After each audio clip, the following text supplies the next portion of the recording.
ये है talks news network और आप देख रहे हैं पॉलिटॉक्स, राजनीति का कच्चा चिट्ठा। राष्ट्रीय लोकतांत्रिक पार्टी के राष्ट्रीय संयोजक तथा नागौर सांसद हनुमान बेनीवाल ने बुधवार को लोकसभा में आरटीआई कार्यकर्ताओं के संरक्षण की मांग उठाई। सांसद बेनीवाल ने कहा कि देश की संसद ने शासन प्रशासन की जवाबदेही, पारदर्शिता और आम जन को शासन प्रशासन से जुड़ी तमाम जानकारी सुलभ रूप से उपलब्ध हो सके, उसके लिए सूचना का अधिकार अधिनियम लागू किया। परंतु आज देश में आरटीआई कार्यकर्ताओं पर हमलों की घटनाएं सामने आती है। उससे यह लगता है कि सदन को उसकी सुरक्षा को लेकर भी पुख्ता प्रावधान देश में लागू करवाने की जरूरत है। सांसद बेनीवाल ने लोकसभा में वाणिज्य और उद्योग मंत्रालय की अनुदान मांगों पर हुई चर्चा में भाग लेकर कुटीर उद्योगों को बचाने की मांग की। साथ ही नागौर की पान मेथी को लेकर बड़ी मांग सदन में उठाई।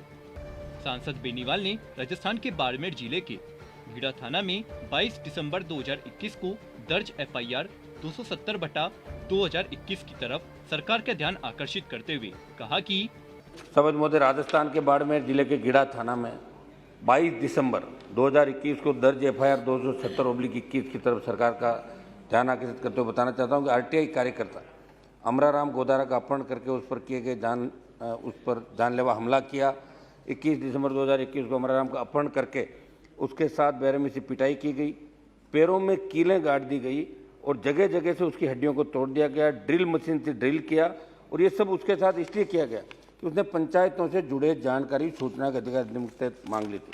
सौदमत प्रकरण की गंभीरता को देखते हुए वहाँ की सरकार पुलिस को तत्काल हमले के साजिशकर्ताओं और सभी आरोपियों को गिरफ्तार करने की जरूरत थी, मगर आज तक साजिशकर्ता और मुख्य हमलावर पुलिस की गिरफ्त से दूर है। प्रथम दृष्टया जब ये घटना घटित हुई तब वहाँ के पुलिस थाने के जिम्मेदारों की भूमिका भी संदिग्ध थी, क्योंकि हमलावर और साजिशकर्ताओं की थाना अधिकारी सहित अन्य स्टाफ के साथ निकटता जाहिर थी, इसलिए पुलिस ने कोई सख्त कदम नहीं उठाए। सांसद बेनीवाल ने आगे कहा कि केवल बाड़मेर जिले की बात करूं तो 10 आरटीआई कार्यकर्ताओं को धमकियां देने, उन पर हमले सहित अन्य मामले भी वहां के थानों में दर्ज है। ये इंगित करते हैं कि पुलिस आरटीआई कार्यकर्ताओं की सुरक्षा को लेकर गंभीर नहीं है। अमराराम गोदारा अपने बुजुर्ग पिता, पत्नी तथा छोटे बच्चों के साथ जयपुर में न्याय की गुहार लेकर एक सप्ताह से भी अधिक समय से पुलिस कमिश्नरेट जयपुर के सामने शहीद स्मारक पर धरने पर बैठा है। उसके बावजूद सरकार और पुलिस गंभीर नहीं। तो हमले के कारण के पीछे 1 मिनट में मेरी बात समाप्त करूंगा। हमले में 4 हमलावरों को गिरफ्तार किया गया था, 1 अपराधी को जमानत मिल गई, 4 हमलावर अभी फरार है। और पीड़ित अमराराम के अनुसार मुख्य साजिशकर्ता नगाराम उर्फ नगराज पूर्व सरपंच कुपलिया जो गीड़ा थाने का हिस्ट्री शीटर है, बांकाराम सरपंच परेव, राम रगलेगा जो गीड़ा प्रधान का पति है, मानाराम टीकमाराम जो इन पंचायतों में कॉन्ट्रैक्टर है, ये सभी अभी पुलिस की गिरफ्त से दूर है। तथा तत्कालीन गीड़ा थानाधिकारी जयराम की भूमिका भी संदिग्ध थी।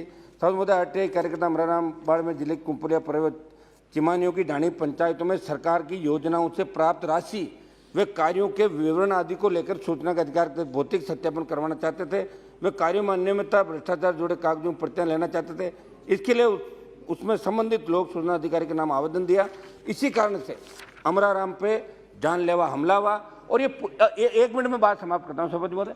मैं सरकार से मांग करूंगा कि देश की संसद ने सूचना का अधिकार अधिनियम बनाया और उसके संग संग भी केंद्र को हस्तक्षेप करने की जरूरत है, अन्यथा दबंगों द्वारा मिलीभगत से इस तरह हमले होते रहेंगे और खौफ के साए में फिर अधिकार का, इस कानून का कोई उपयोग नहीं करेगा। ये सरकार अमराराम गोदार पर हुए जानलेवा हमले के मामले में राजस्थान सरकार को निर्देश करे कि सभी जिम्मेदार गिरफ्तार हो, अपराधी गिरफ्तार हो और जो साजिश करता था पुलिस के अधिकार हो, उनके खिलाफ भी कार्रवाई करें। सांसद हनुमान बेनीवाल ने कहा कि गांव के स्तर की बात करो तो ऐसे कई लघु उद्योग, पारस्परिक उद्योगों की हालत बहुत खराब है जो वर्षों से चला रहे। मेरे संसदीय क्षेत्र और राजस्थान के पारस्परिक हैंड टूल्स उद्योग की बात करूं या टांकला जो मेरे इलाके के अंदर है, गांव के दरी उद्योग की बात करूं तो ऐसे कई उद्योगों की हालत बहुत खराब है। मंत्री जी को ऐसे कार्यों पर ध्यान देने की जरूरत है ताकि देश के पारस्परिक उद्योग बचे रहे। वहीं सांसद बेनीवाल ने राजस्थान के किसानों को उनकी खातेदारी में लाइम स्टोन के पट्टे देने व मार्बल उद्योग तथा ग्रेनाइट उद्योग डंपिंग लगाने की मांग की।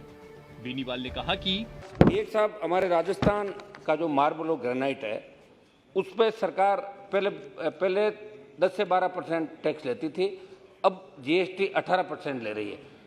बाहर से जो आपका आ रहा है इटली का जो मार्बल आता है, मेरी सरकार से मांग रहेंगी कि एंटी डंपिंग ये लगाएं। और मिनिमम इम्पोर्टेंट जो इम्पोर्ट प्राइस है, इस आपने स्टील इंडस्ट्री को बचाया, तो मैं चाहूँगा कि ग्रेनाइट और मार्बल इंडस्ट्री को भी बचाएं। ये गांव के अंदर गरीब किसानों के खेतों में मार्बल ग्रेनाइट अच्छी क्वालिटी का निकलता है, लेकिन देश की सरकार को इस ओर ध्यान देना चाहिए, इन उद्योगों को बढ़ावा मिले। पॉलिटॉक्स ब्यूरो, दिल्ली। ये है टॉक्स न्यूज नेटवर्क और आप देख रहे हैं पॉलिटॉक्स, राजनीति का कच्चा चिट्ठा।